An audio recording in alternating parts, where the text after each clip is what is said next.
Profe, ¿sabe qué? Tengo una presentación ahí, no sé si la mira. Sí, sí, sí, sí la veo. Ya estamos en vivo, yo ya sí la veo perfectamente. Ok. ¿Usted la va a compartir o se la comparto? Como quiera, no hay problema. Ok, ok. Solo estamos chequeando. Correcto, ya estamos en el Facebook. Ya. Ok, vamos a configurar porque sí tenía razón. Estaba solo para amigos.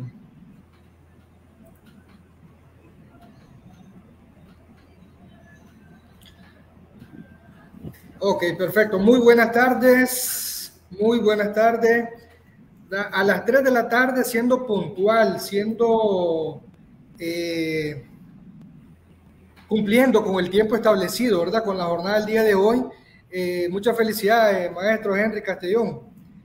¿Verdad? Muchas felicidades. Hoy, 17 de mayo, ¿verdad? Se celebra el 74 aniversario desde la primera conferencia, ¿verdad? En Puerto Rico, un 17 de mayo de 1949, organizado por el maestro y que en paz descanse, don Juan Ángel Gil, ¿verdad? Ahí en mi canal en YouTube pueden ver el video, cómo se llevó a cabo, cómo se promulgó, ¿verdad? Esto el 17 de mayo desde 1949.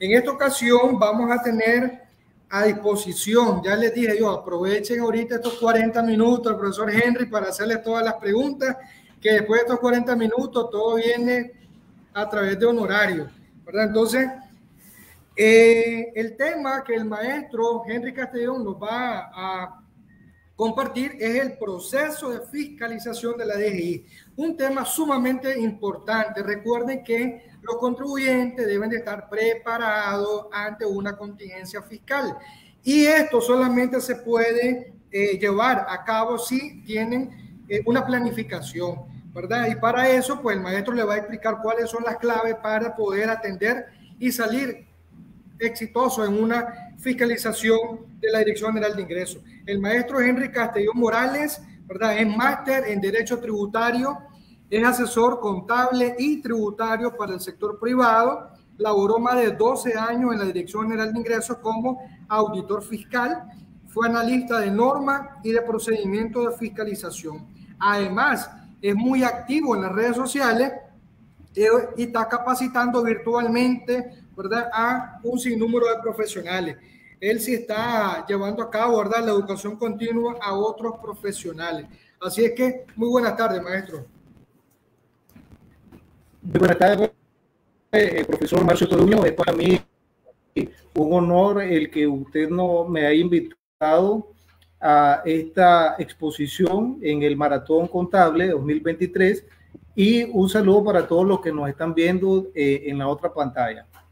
Mi nombre es Henry Castellón, como mencionó el profesor Marcio, yo soy asesor tributario y contable y en esta ocasión pues voy a compartir con ustedes el proceso de fiscalización de la DGI, o mejor dicho, el debido proceso de fiscalización. Entonces, para iniciar, pues vamos a hablar un poco sobre una introducción sobre el proceso de la fiscalización. Tal vez ahí, profesor, me puede compartir la exposición ahí para que las personas la puedan ver en pantalla. Correcto.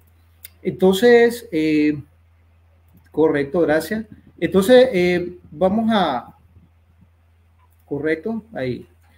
Entonces, hablando un poquito de mí, pues yo soy licenciado en Contabilidad Pública y Auditoría y también soy maestro en Derecho Tributario. Laboré por un poquitito más de 12 años en la DGI, fui auditor fiscal, fui analista de normas y procedimientos de fiscalización, fui docente en la DGI también y audité empresas de grandes contribuyentes y propuse normas de fiscalización. Actualmente, pues presto mis servicios profesionales de manera independiente como defensa del contribuyente ante ajustes fiscales y municipales, auditorías fiscales preventivas, asesoramiento contable y tributario, capacitaciones en materia fiscal y gestiones ante las instituciones del Estado. Haciendo una breve introducción sobre el tema, el debido proceso de fiscalización de la DGI inicia con la notificación de la credencial de parte de la Administración de Renta o de la Dirección de Grandes Contribuyentes y finaliza con la notificación de la resolución determinativa. Pero vamos a ver que en el proceso de fiscalización también está inmerso otro proceso, que es el proceso de auditoría. Y no es lo mismo decir proceso de auditoría fiscal que el proceso de fiscalización, porque el proceso de auditoría forma parte de ese proceso de fiscalización. Sin embargo, hay un punto en que el proceso de auditoría termina y continúan otros procesos que están incluidos en el proceso de fiscalización, y eso lo vamos a ver.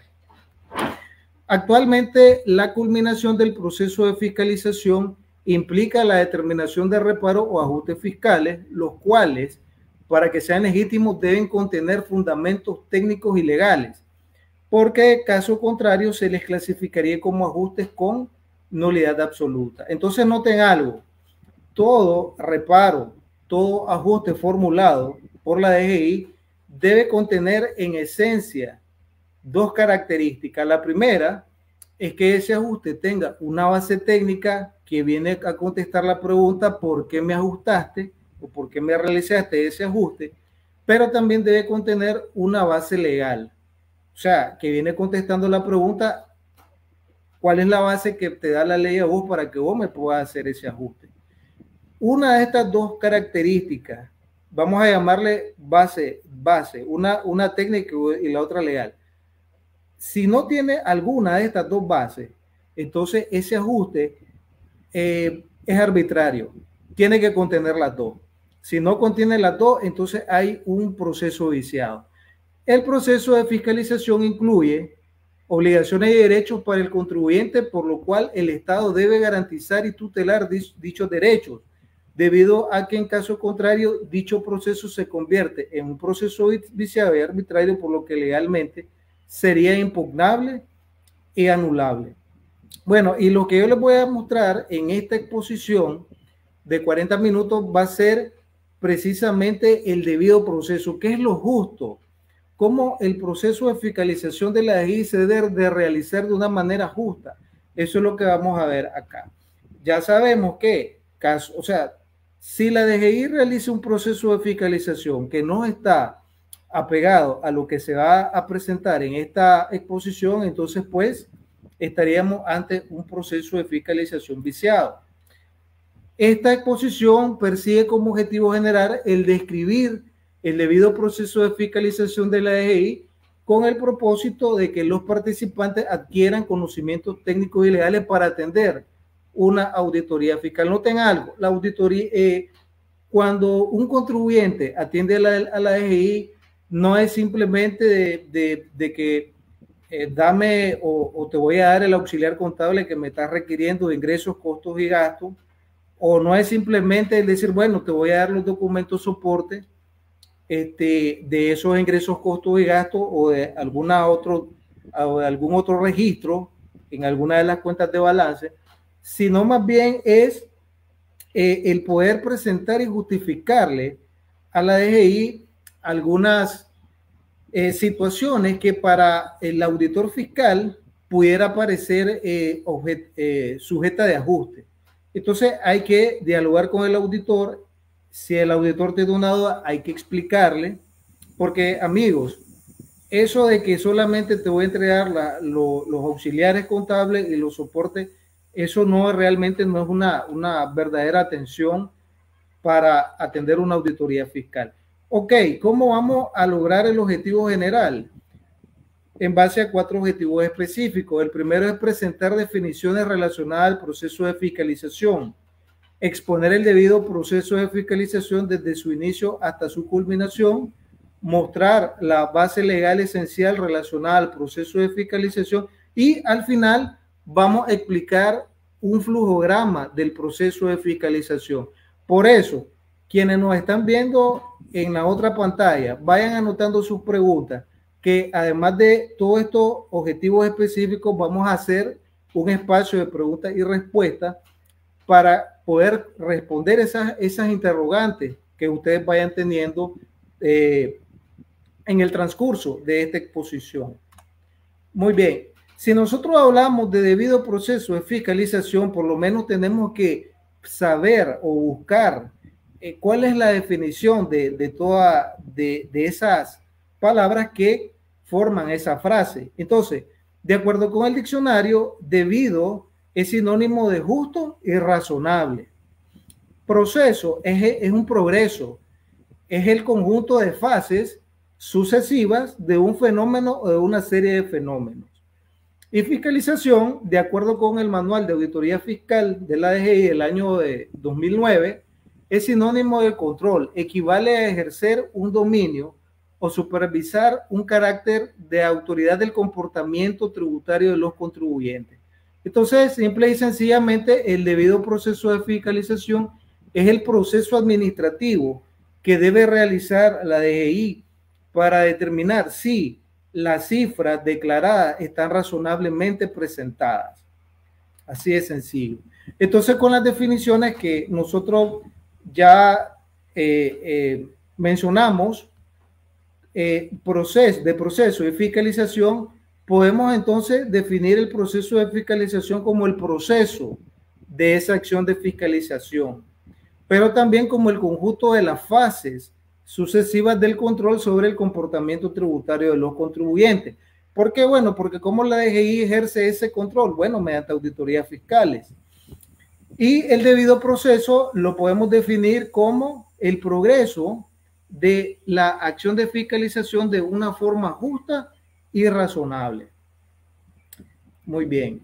Entonces, hablando un poco de los derechos del contribuyente en la fiscalización, entonces les presento a continuación el artículo 67 del Código Tributario, que viene mencionando de que uno de los derechos de los contribuyentes es que las fiscalizaciones se puedan realizar en el domicilio tributario, sin perjuicio de que también la DGI pueda realizar fiscalizaciones de escritorio u otras actividades de fiscalización, como por ejemplo realizar inspecciones en los locales, realizar los famosos puntos fijos, entre otras actividades que realiza el Departamento de Fiscalización para lograr determinar o ejercer, mejor dicho, un control tributario.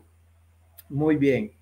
Entonces, en el numeral 2, otro derecho de los contribuyentes es exigir a las autoridades fiscales su cédula de identidad, su identificación institucional y la credencial dirigida al contribuyente donde se ordene el tipo de fiscalización que se va a realizar. ¿Qué es lo que debe contener la credencial? Debe contener los tributos, conceptos, periodos o ejercicios fiscales a revisar. El original de la credencial se entrega al contribuyente y el contribuyente debe firmarle al notificador el recibimiento de esa credencial. Correcto. Entonces noten de que si ustedes se fijan en el contenido de una credencial, ya incluye todos esos requisitos que viene mencionando la ley. Por ejemplo, van a poder encontrar el número de cédula, el auditor va a tener su carnet institucional y la credencial va dirigida a un contribuyente en específico, cuando son credenciales dirigidas para auditoría. En el numeral 3 se establece como derecho del contribuyente que una vez finalizada la fiscalización y antes de abandonar el local del contribuyente, la DGI, a través del auditor y supervisor, debe de darle un documento que se llama comunicación de finalización de auditoría, donde se establece que se da por finalizada la auditoría y se brinda información preliminar de la auditoría realizada. Entonces, ese otro derecho que tiene el contribuyente. Otro derecho lo encontramos en el numeral 4 del artículo 67 del Código Tributario. No estar sometido en forma simultánea a más de una fiscalización de la DGI por iguales tributos, conceptos, periodos o ejercicios fiscales a revisar. ¿Qué quiere decir eso? Bueno, que si ahorita, en la actualidad, la DGI me está haciendo la auditoría, no puede la DGI con otro equipo de auditoría diferente estarme realizando otro tipo de auditoría porque sería contra la ley. Entonces, cada auditoría que realice la DGI tiene que ser una sola, con un solo equipo de auditoría y no acreditar a otro, porque ahí estaremos en una auditoría simultánea. En el numeral 5 se establece el derecho de no ser fiscalizado por tributos, conceptos, ni periodos o ejercicios fiscales prescritos. Entonces la DGI no te puede auditar un periodo prescrito. ¿Cada cuánto prescriben las obligaciones tributarias? Bueno, el artículo 43 del Código Tributario establece que son a los 4 años. Pero también existe un periodo de 6 años, pero para que se pueda, ojo con esto, para que eso pueda ser posible, para que te puedan auditar 6 años atrás, la DGI te tiene que demostrar que realmente hubo una evasión fiscal. Te lo tiene que demostrar. Caso contrario, solo tiene la potestad legal de auditarte hasta 4 años. En el numeral 6 se establece no ser fiscalizado o auditado por tributos, conceptos ni periodos o ejercicios fiscales ya auditados integralmente por autoridad fiscal, salvo que la administración tenga pruebas evidentes y suficientes de que se ha cometido acción de defraudación tributaria en el periodo ya revisado. Si la DGI me notificó o me hizo una auditoría integral, ¿y qué es esto de auditoría integral? Bueno, una auditoría integral es una auditoría que te hace la DGI a todos los impuestos que tiene a cargo un contribuyente. Esa es una auditoría fiscal. Si así se hizo una auditoría fiscal, entonces ya la DGI no me puede auditar sobre ese mismo año y sobre ese mismo impuesto. Esos son derechos del contribuyente en una fiscalización. Pero ahora miremos cuáles son las facultades que tienen los inspectores y auditores fiscales. Ellos tienen, miren qué interesante, y este párrafo a mí me llama bastante la atención porque miren, los inspectores o auditores fiscales dispondrán de amplias facultades de fiscalización e investigación, según lo establecido en este código y demás disposiciones legales, pudiendo de manera particular, pero detengámonos ahí nomás. Dicen que los inspectores y auditores fiscales dispondrán de amplias facultades de fiscalización. ¿Qué quiere decir eso? Querrá decir entonces de que el auditor, vamos a suponer que el auditor viene y le pide al contador mediante requerimiento de información que le dé el número del teléfono del gerente general o el número de teléfono o la dirección de un socio de la empresa. Bueno, recordemos algo. Las facultades de todo funcionario público están limitados por las leyes. Si a mí ninguna ley me exige de que yo como contribuyente tenga que dar información confidencial, y cuando hablamos de confidencial, estamos hablando de información personal, entonces yo no debo darla. No tengo por qué, no, la ley no me lo exige. Pero sí, para efectos tributarios, sí tienen amplias facultades. Vamos a ver algunas. El numeral 1, requerir cualquier información en forma documental, medios magnéticos, vía internet u otros. Entonces te lo pueden pedir, incluso ahora se ha hecho de moda, pues que la DGI te requiere la información por correo electrónico. Numeral 2, requerir la comparecencia del contribuyente para proporcionar información con carácter tributario. Si la DGI lo cita, usted entonces tiene que atender esa cita. Numeral 3, verificar y fiscalizar el contenido de las declaraciones, para lo cual podrá auditar libros y documentos vinculados con las obligaciones tributarias. Y ahí sí se le tiene que dar esa información que pide el inspector o el auditor fiscal. Debe dársela porque la ley lo ampara. Numeral 4, determinar de oficio los tributos que debe pagar el contribuyente o responsable. De oficio, ojo con esto, pero recordemos que el artículo 160 establece bases para la determinación de la obligación tributaria. Entonces, cuando el contribuyente no le permite al auditor el poder desarrollar esa auditoría de manera, por así decirlo, de manera objetiva, analizando los registros contables, entonces el auditor sí puede realizar una auditoría o determinar la obligación tributaria sobre una base presunta.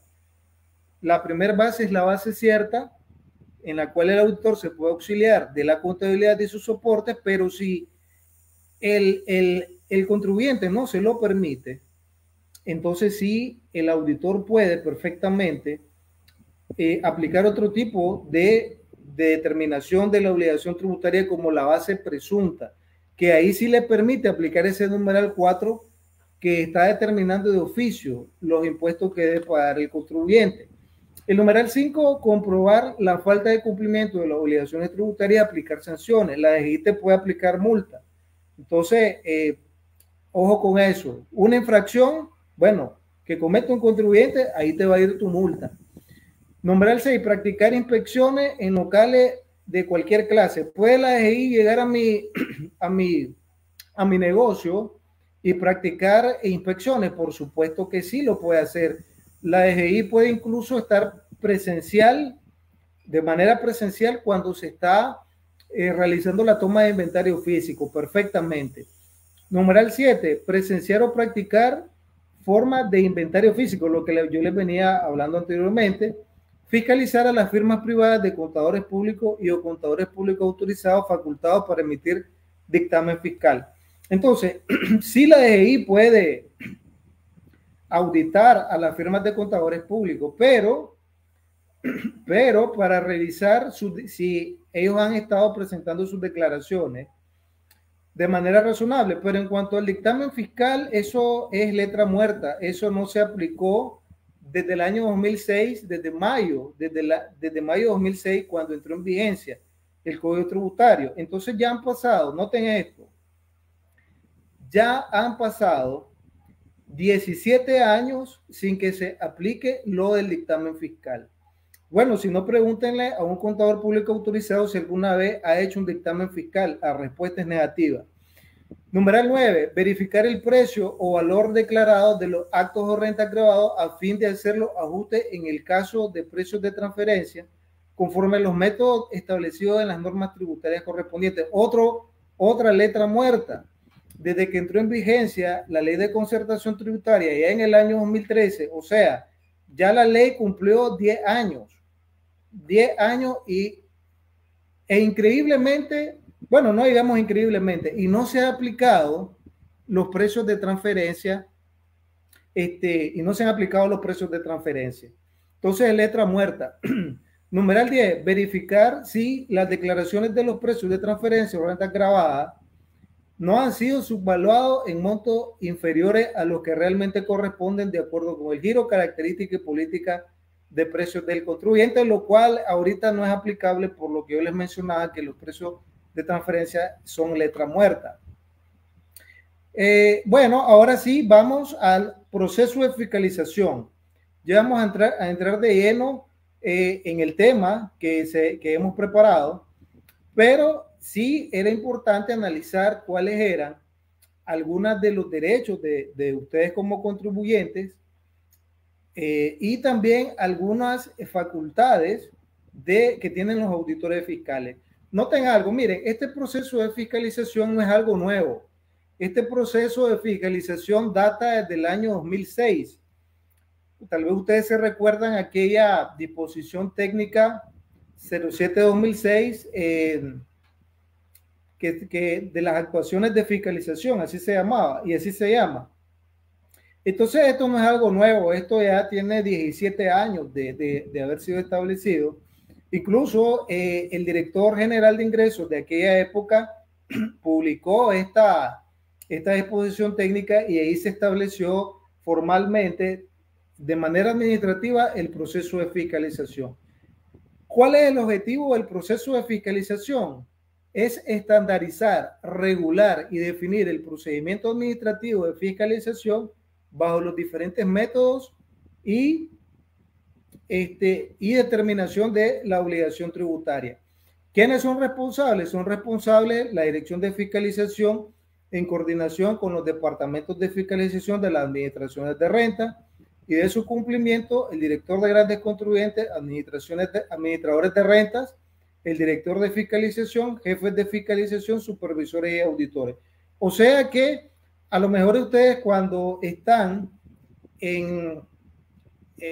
están viendo que llega el auditor y el supervisor, ustedes dicen, bueno, ellos son los que van a realizar la auditoría, pero ahí hay otras personas detrás. Entonces vemos que son todas estas.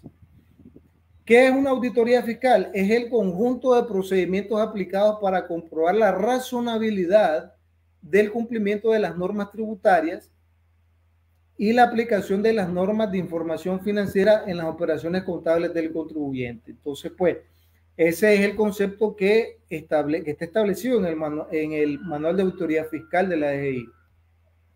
¿Cuáles son los contribuyentes a auditarse? Bueno, son contribuyentes que provienen del plan anual de fiscalización que hace la DGI o contribuyentes seleccionados por la unidad recaudadora, que son las administraciones de renta, y aquellos casos a solicitud del contribuyente.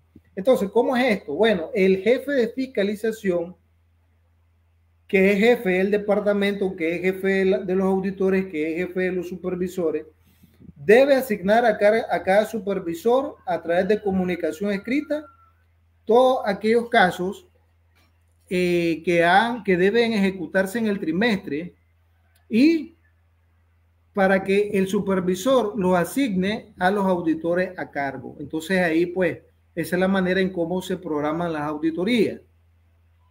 Y existen 4 tipos de credenciales. Existen la credencial dirigida. Esta es la credencial que se utiliza para hacer auditorías. ¿Por qué dirigida? Porque va directamente a un contribuyente en específico. También credencial para programas masivos. Estas son credenciales que no están dirigidas a un solo contribuyente, sino para un grupo de contribuyentes de determinado sector, del sector que se van a realizar programas masivos, como por ejemplo inspecciones, o por ejemplo ver, o los puntos fijos, ver cuánto factura un negocio, un contribuyente en un día, y de esa manera ver si está razonable. Son credenciales administrativas, son aquellas credenciales dirigidas a determinado contribuyente cuando él solicita una autorización de parte de la DGI, por ejemplo, la autorización de sistemas contables computarizados, las autorizaciones de caja registradora, las autorizaciones de sistemas de facturación. Entonces se realiza una credencial administrativa para realizar las verificaciones de esos sistemas o de lo solicitado por el contribuyente, y notificación de diferencia, que ustedes sí están más familiarizados con este tipo de bueno, le llaman credencial realmente, pero es como una combinación de una credencial como con un acta de cargo, por así decirlo, porque te notifican este documento y te dicen que están acreditados los auditores tal, pero ahí nomasito ya te dicen que existen diferencias, y esas diferencias el contribuyente las va a tener que justificar. Entonces vemos esto. Entonces estos son las 4 tipos de credenciales que la DGI puede emitir, y ustedes estarán familiarizados con esta última porque en esta se realizan bloqueos y toda la situación que pasa. Correcto. Entonces, pues los auditores se deben presentar ante el contribuyente, identificarse y notificar la credencial y el requerimiento. Una vez notificada la credencial, iniciará la auditoría. Luego viene la parte de la elaboración del plan de auditoría. ¿Quiénes lo hacen? Bueno, el auditor en conjunto con el supervisor la deben elaborar. ¿Cuándo la elaboran? Bueno, la elaboran antes de entrar a realizar la auditoría. Y el auditor debe elaborar el requerimiento el primero, que se notifica con la credencial con base al plan de auditoría definido previamente, pero la realidad es otra. La realidad es que ya existe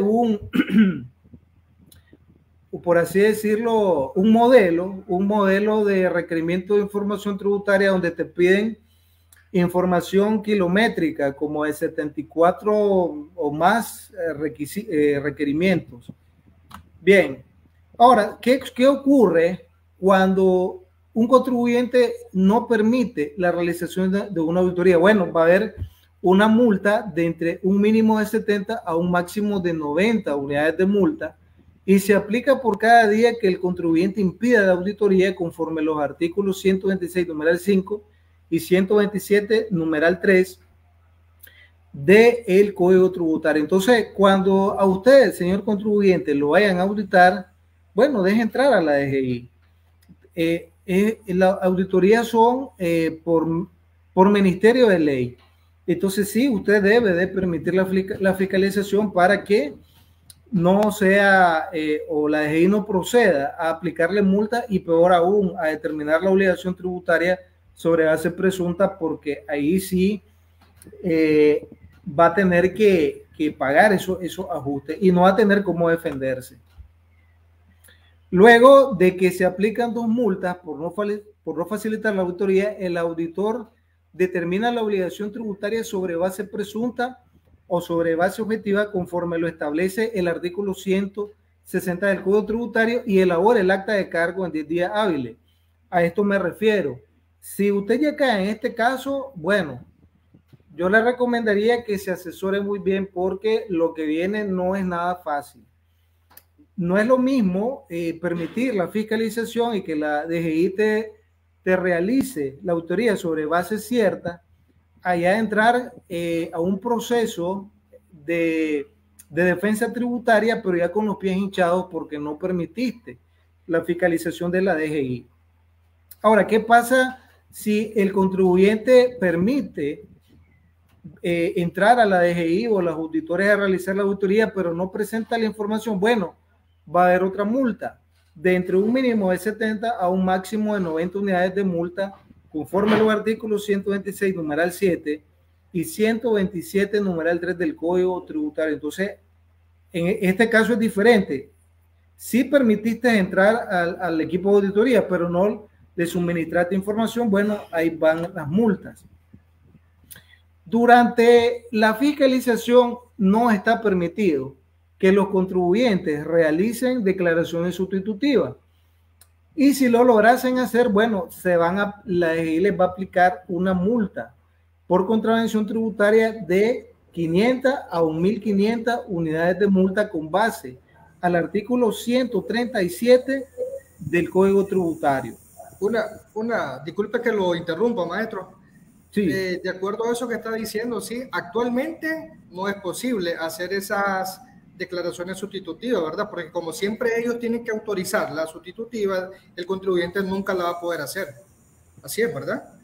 Sí, actualmente pues como todo está por medio del sistema, entonces sí debe haber una declaración sustitutiva, o sea, debe haber una autorización para declaración sustitutiva. Sin embargo, el sistema te deja pasar cuando el saldo es a pagar. Solamente para casos de saldo a favor, ahí sí tenés que pedir autorización, pero si vos haces una sustitutiva para pagar dinero, entonces sí te la deja pasar el sistema. Ok, perfecto, aclarado, maestro. Sí, entonces pues yo les comentaba de que si se hace este tipo de declaración sustitutiva y noten que el sistema actualmente podría dejártelo pasar. Sin embargo, ahí pues el auditor perfectamente puede aplicar esa multa de 500 a un máximo de 1.500. Ustedes me van a preguntar, pero mire, ¿cuánto es eso en Córdoba? Si usted agarra 500 unidades de multa y las multiplica por 25 Córdoba, que es el equivalente a una unidad de multa, entonces les va a dar 12.500 Córdoba. La de 1.000 unidades de multa equivalen a 25.000 Córdoba y 1.500 unidades de multa equivalen a 37.500 Córdoba. Entonces sí vemos que realmente estas multas son muy fuertes, por así decirlo. Entonces, pero ¿qué pasó si viene el contribuyente y el sistema le permitió hacer esta declaración sustitutiva? Bueno, entonces va a tener que volver a hacer otra sustitutiva para dejarlo, para dejar la declaración a como estaba originalmente. Entonces, pues, no valdría la pena, pues, en realizar una una sustitutiva porque te vas a ganar una multa. Bien, una vez iniciada la auditoría, el auditor debe realizar los análisis conforme lo definido en el plan de auditoría. Si en el transcurso de la revisión requiere de información y esta no es presentada en el tiempo establecido, se aplica multa y se efectúa el ajuste. Entonces, sin perdón, no le entregaste la información al auditor, el auditor sin perdón te va a realizar el ajuste. Ahora, el supervisor también tiene que tener parte en todo el proceso de auditoría e involucrarse. Si en el proceso se determinan infracciones administrativas, entonces se va a aplicar multas conforme al artículo 126 del Código Tributario. Correcto. Dice ahí, nos dice Yaceli Díaz. Hola Yaceli, ¿qué tal? Mucho gusto. La sustitutiva no le da pase el sistema sin preautorización aun cuando haya que pagar. Ok.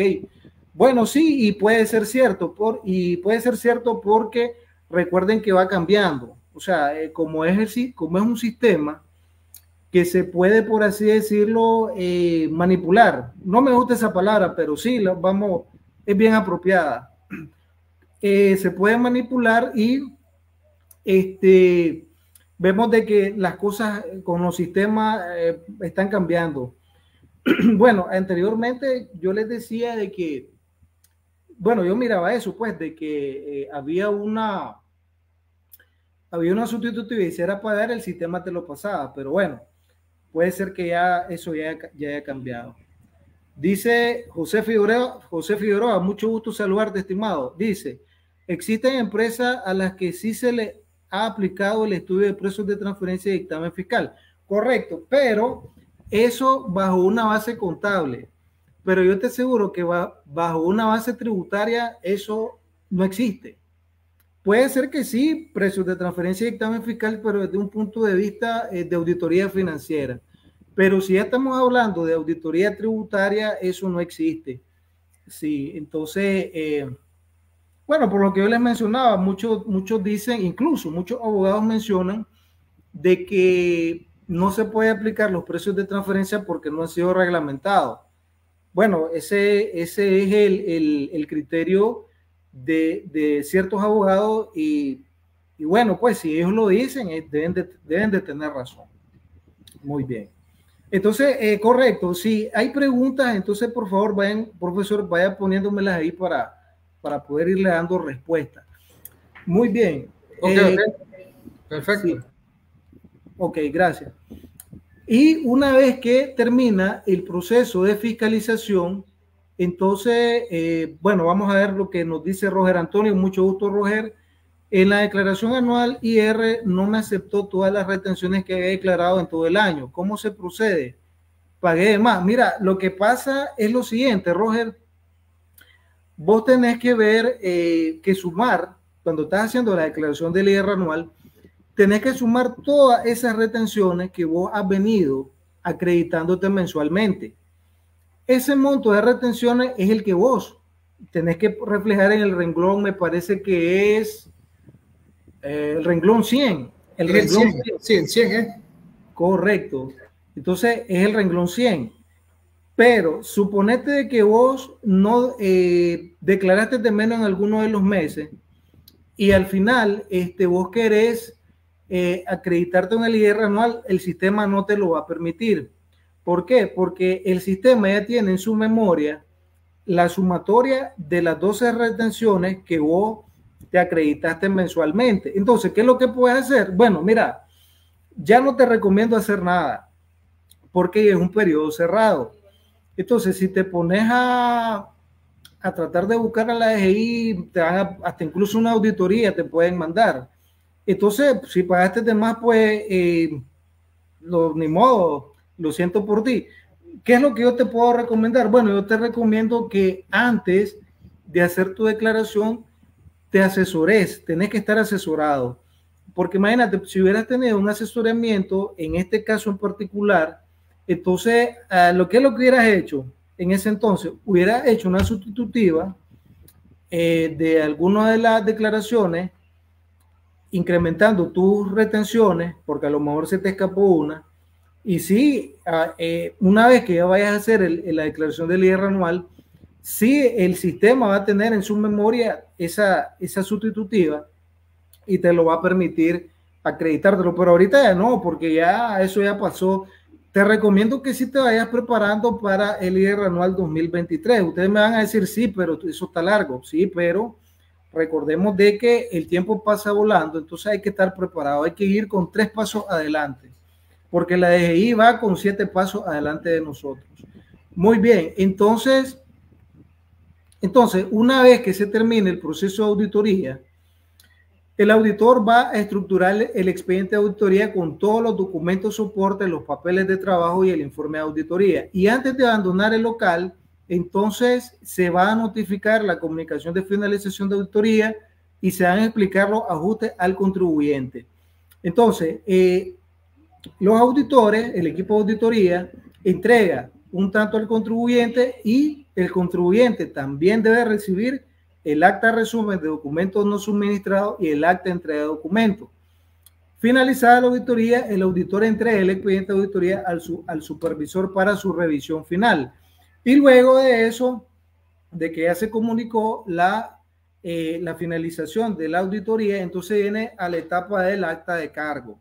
¿Cuánto tiene la DGI para notificar el acta de cargo? La ley no lo dice, pero internamente la DGI ha establecido que son 5 días después de notificar la comunicación de finalización que te la van a notificar esa acta de cargo. ¿Y qué es el acta de cargo? Bueno, es la pretensión de los ajustes o reparos de la revisión a la información suministrada por el declarante o la recibida por la otra fuente. Y cuando hablamos de una pretensión, es algo que todavía no se ha concretado.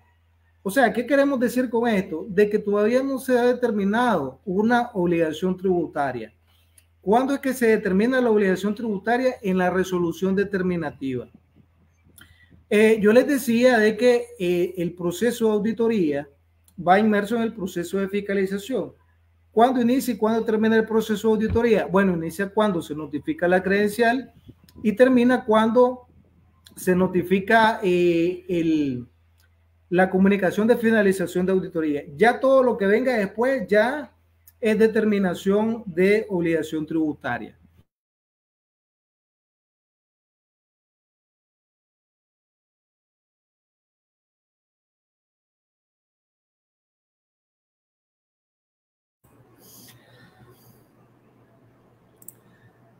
Ok, vamos a esperar al maestro Henry. Seguro problemas de conexión, ¿verdad? Ha quedado frisada ahí de momento su imagen. Y ya vamos a volver con la transmisión, ¿verdad? Vayan preparando ahí sus preguntas, ¿verdad? Por acá dice, sí, de hecho, ¿verdad? De hecho, lo que decía acá el licenciado José Figueroa, existe desde el punto de vista tributario, sí, exactamente, ¿verdad? Está regulado por la ley de concertación y son de aplicación de derecho tributario. Así es. Entonces, vamos a esperar al licenciado Henry Castellón, ¿verdad? Que se conecte para seguir con la transmisión. Recuerden, ¿verdad? Vamos a, permítanme.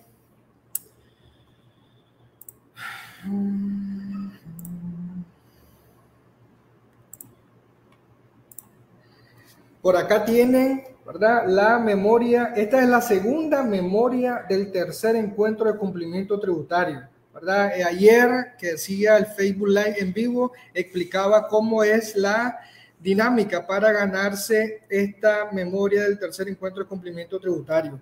Acá van a encontrar 10 artículos definidos, ¿verdad? Como artículos científicos por la rigurosidad de la revisión que hicieron los tutores de estos artículos, y van a encontrar dentro de estos 10 artículos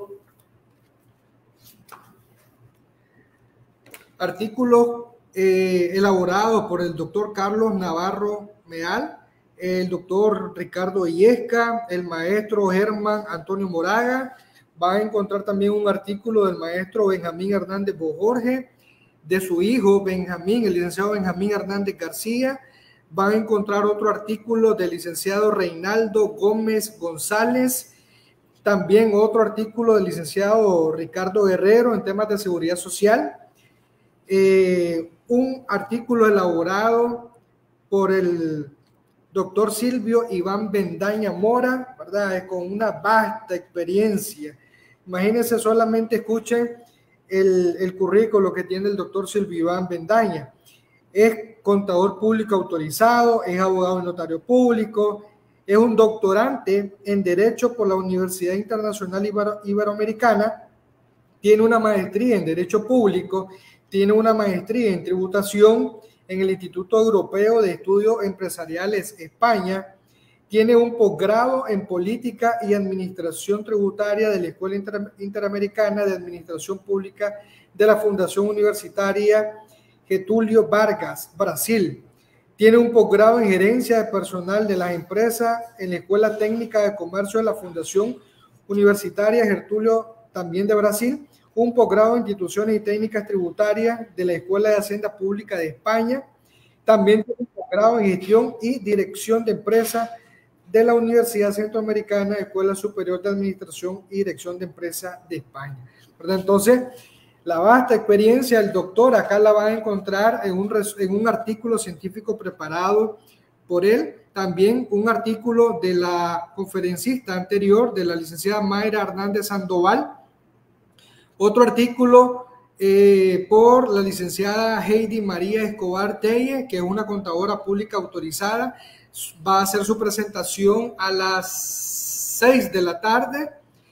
Es una auditora interna certificada, ¿verdad? Con su abreviatura CIA, que es CIA.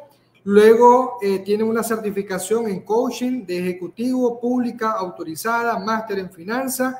Y el último artículo, afortunadamente, es el mío, ¿verdad?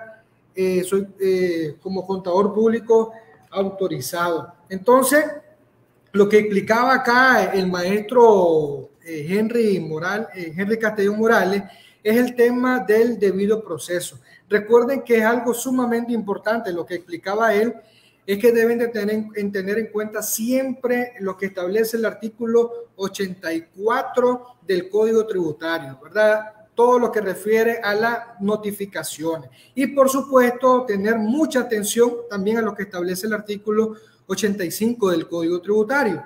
Recuerden que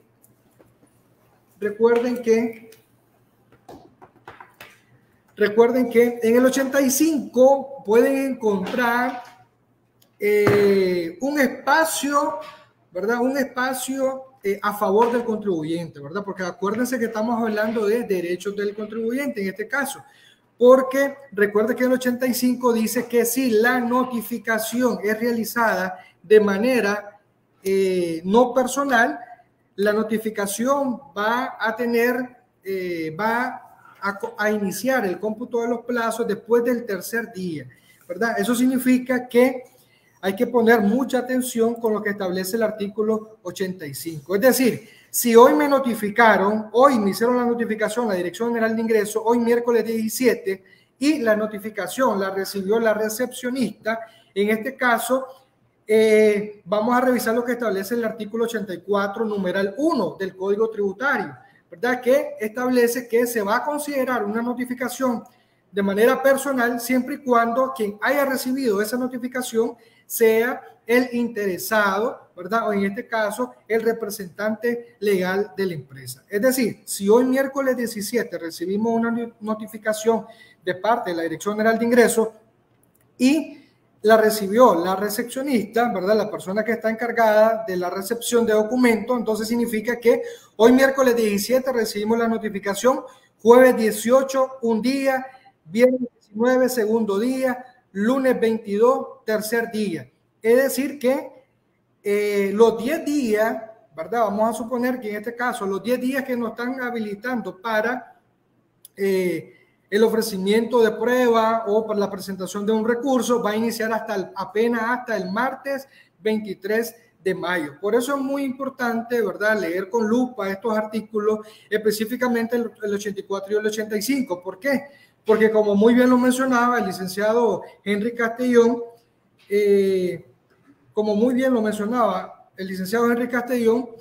aquí es donde inicia el debido proceso. Solamente déjenme atender una llamada del maestro Cornelio Porra.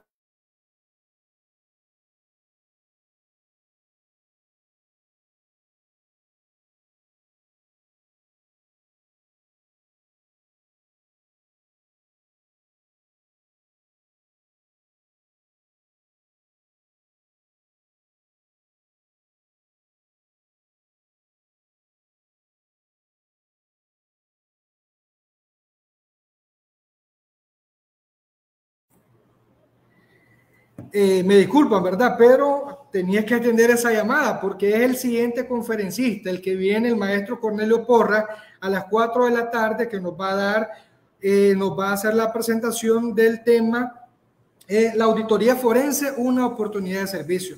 Me estaba ahí comentando de que tuvo un inconveniente porque tiene el Colegio de Contadores Públicos de Nicaragua, ya no puede regresar a su oficina a hacer la presentación, entonces la va a hacer desde el colegio, ¿verdad? Entonces, están cordialmente invitados, ¿verdad? A las 4 de la tarde a conectarse con el maestro Cornelio Porra con el tema auditoría forense, una oportunidad de servicio. Entonces, como le decía, muy importante el artículo 84-85. Primero para definir qué el tema de la notificación y luego para definir si es personal o no personal. Estos temas son muy, pero muy importantes. Ahora, en este proceso de la fiscalización, ¿verdad? Recordemos que hay que manejar muy bien el artículo 67 del Código Tributario, ¿verdad? Que es donde se establecen todos los derechos que tiene el contribuyente durante el debido proceso en temas de fiscalización. Recuerden que para estos temas siempre es recomendable que el contribuyente, si no tiene un contador versado en estos temas tributarios o alguien que sea un experto en temas tributarios, entonces lo mejor que debe de hacer el contribuyente es contratar a un asesor, ¿verdad? Contratar a un consultor para efectos de que sea bien asesorado en estos temas del debido proceso, lo que es fiscalización tributaria. Recuerden que lo que estaba compartiendo el maestro referente a este tema del proceso de fiscalización es que tiene que tener en cuenta el 84, el 85 del Código, el 67 del Código Tributario, y donde le está dando la pauta, donde le dice que debe de haber una credencial, debe de haber un requerimiento de información tributaria, uno debe de facilitarle solamente lo que dice, ¿verdad? Solamente lo que dice el requerimiento de información tributaria. Por acá ya tenemos de nuevo aquí el maestro Henry Castellón, ¿verdad? Prácticamente para despedir la transmisión. No se preocupe, maestro, que estos incidentes pueden pasar en cualquier momento. Bueno, sí, realmente pues una gran lástima porque parece un problema con el fluido eléctrico, pero bueno, por acá estamos. No sé, profesor, si a lo mejor la concluimos con el flujograma. O el flujo, perfecto. Sí. Y no sé si también tienen preguntas algunas personas, si la han hecho. De momento no hay preguntas. Ok. Entonces, si gusta, voy a... La presentación sería. Ok. Aquí la tengo. Listo. Tal vez me la puede ir, profe. Listo. Ahí, correcto. Entonces, vamos a irnos directo ya al flujograma. Entonces, vean, el flujo, bueno, yo les decía que el proceso de fiscalización culmina con la resolución determinativa. Ya con la notificación de la resolución, entonces, con la notificación de la resolución, pues ya ahí el proceso de fiscalización ya culmina y les voy a explicar brevemente este flujograma. Noten, si usted, ahorita estamos acá en este cuadrito, primeramente se emite la credencial y el requerimiento de información tributaria. Vamos a seguir la flechita y si nos vamos acá, en este cuadro verde, notificada la credencial, no se permite declaración sustitutiva y periodos de impuesto auditado, pero si se hace, entonces hay sanciones y se determina el impuesto sobre base presunta o objetiva. Esta sería la parte negativa. Vámonos con la parte positiva. Se notifica la credencial, requerimiento de información, luego, si dice el auditor inicia el proceso de auditoría, realiza la auditoría y determina el impuesto sobre base cierta. Luego, él finaliza la auditoría y comunica la finalización de la auditoría. Luego de esta flechita nos vamos para acá y ambas convergen en el acta de cargo, ya sea de sobre base presunta, sobre base cierta, siempre se va a emitir un acta de cargo. ¿El contribuyente está de acuerdo? Bueno, se realiza un requerimiento de declaración sustitutiva y finaliza el proceso. ¿Está en desacuerdo? Bueno, tiene 15 días hábiles para la presentación de pruebas. Si presenta pruebas, entonces se revisan y luego, vencido el término probatorio, se notifica el auto de conclusión del periodo probatorio y el estado de resolución determinativa. No presenta prueba, bueno, se emite la resolución determinativa para ambos casos. Y si está de acuerdo, pues paga el reparo 5 días después de vencido el plazo para impugnar. Entonces, ahí pues finalizaría pues el flujograma. A ver, déjenme ver. Y le agradezco su atención y mil disculpas por este inconveniente sobre la energía eléctrica. Ahí les dejo entonces mis contactos. Antes de finalizar, pues agradecerle al profesor Marcio Toruño por haberme invitado a este evento.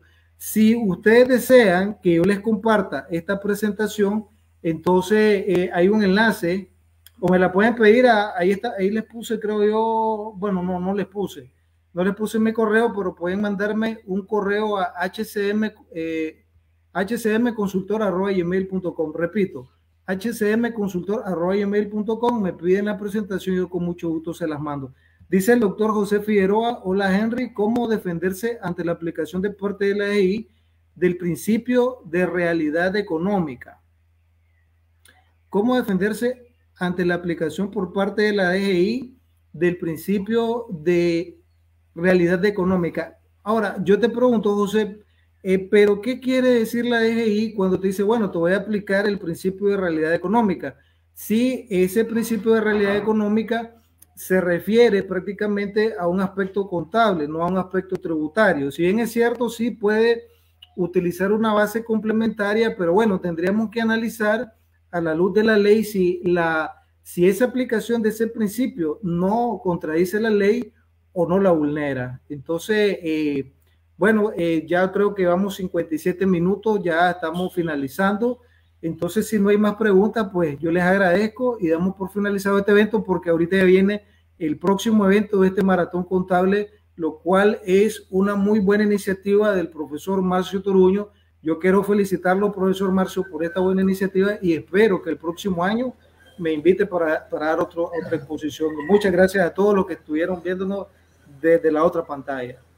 Ok, muchas gracias, maestro. Esto no puede ser posible, ¿verdad?, sin el espacio y el tiempo de cada uno de los conferencistas. Y ya queda cordialmente invitado, ¿verdad?, para el próximo año. Gracias. Ok, entonces vamos a cortar la transmisión, ¿verdad?, para esperar el nuevo conferencista, el maestro Cornelio Porra, que va a hacer su presentación desde el Colegio de Contadores Públicos de Nicaragua. Buenas tardes. Buenas tardes, maestro.